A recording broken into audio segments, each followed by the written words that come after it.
Hello everyone, today this is Scott. I want to talk about just a few tips in Adobe InDesign. I have this, how many pages is this? I have this 24-page document here that I designed voluntarily for my church. This was an accompaniment to a class that they teach. And I designed this whole thing in InDesign based on what they had before, so I didn't do this completely from scratch. I just sort of redesigned and revamped the whole thing. And I just want to go over a few things that I did, give a few quick tips. And the first one I want to do is to just talk about contrast and the way you can use contrast to try to help things out. Now, first of all, I used Maven Pro and Laura as the main fonts. Generally speaking, two fonts are a great place to be, so I just kind of use those two fonts throughout this entire design here.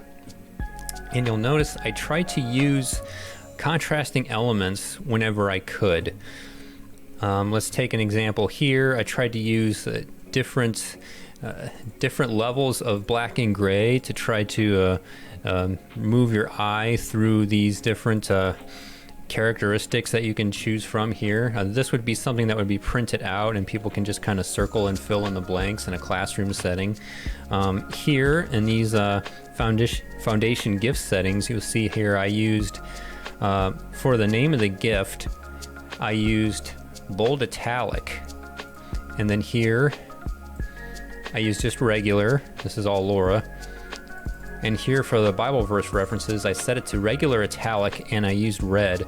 So hopefully when your eye just kind of glances through this whole thing, you won't just see a big sea of just all black text that you don't want to read. You can clearly see the name of the gift with the colon there. You can see the description and you can see these verses, the references just kind of popping off nicely there. And here, again, a little bit of some size contrast because spiritual gifts here is the word that's being highlighted here. I didn't just make it bold. And, you know, this regular, these are all bold italic, but here this was 9 points, and here this was 18 point. I exactly doubled it, and I turned it into yellow to make that stand out and have a nice contrast to it, so your eye immediately looks at this word. This is the key word that we're looking at in this particular section.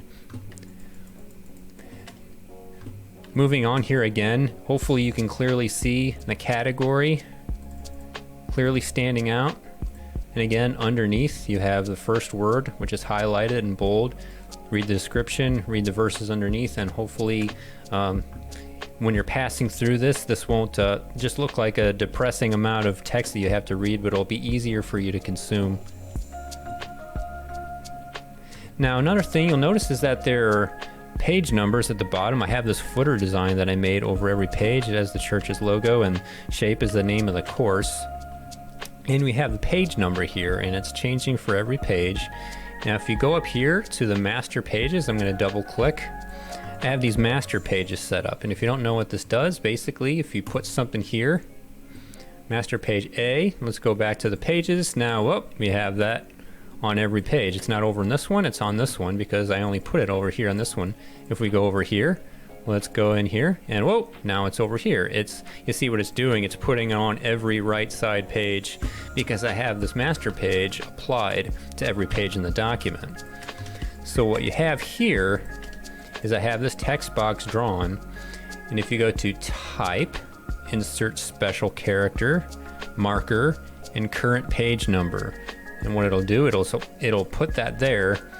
It says A right now because this is master page A, so every page it just automatically puts in the exact page number. As you see here, it's counting the page number 1, 2, 3, 4, 5, 6, 7, 8, 9, 10, and so on and so forth. So even if I were to say, let's delete these pages,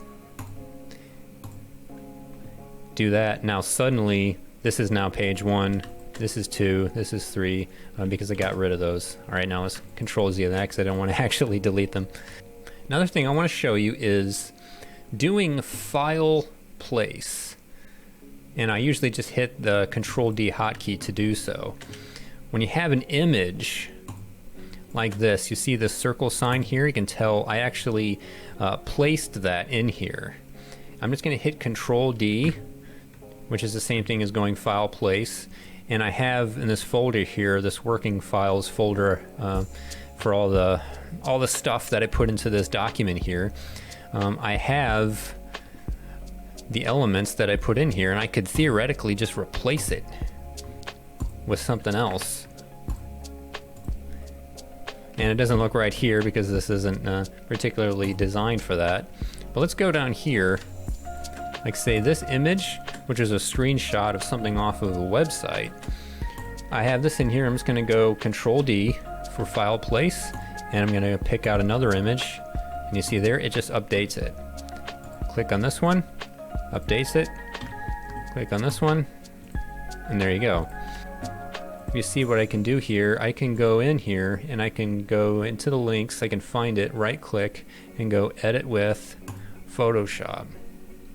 And it's going to open up my Photoshop here, and I'm just going to give it a minute. And if I change the original file as it is sitting on my hard drive, I'm going to be able to see it updated. Now I'm just going to, for example's sake, I'm just going to do something super loud and weird, and I'm just going to hit Layer, Flatten Image, and hit Control S, and I'm going to save it.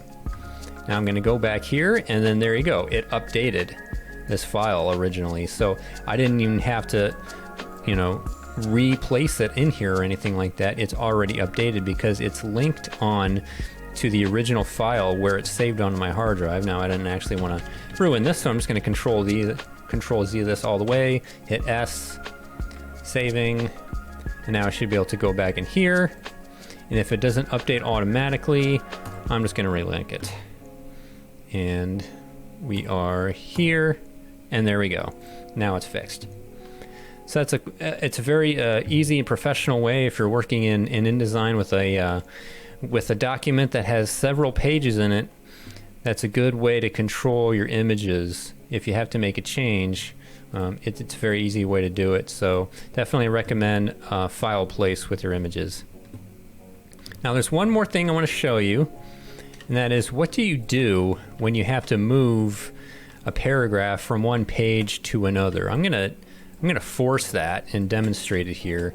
Like, let's just, for example's sake, let's just delete some of these things out here. What if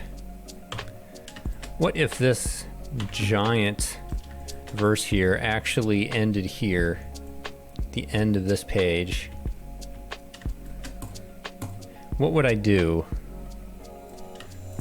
Like, as you see here, it has a red mark here, which is indicating that there's more here that's hidden. If I click on that, you'll see I have this indication here that I'm about to place this here. If I click again, then there you go. It's linked this paragraph over to here, and then, you know, you can do this, you can do this. Now this is the same Bible verse that started here and is going here. So now if I were to say, for example, make a break there, it moves accordingly here. And if I were to make a break here, whoa. If I were to make a break there, it moves here. Because as you can see here, this line is indicating that these two are linked together.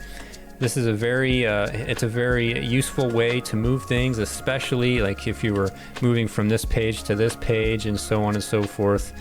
So if you have to make a change for whatever reason, it will update over into the other side. All right, so that's just a few quick tips in InDesign. I hope this was helpful for you. If it was, please let me know in the comments section. I appreciate that feedback, and as always, I will catch you in the next one.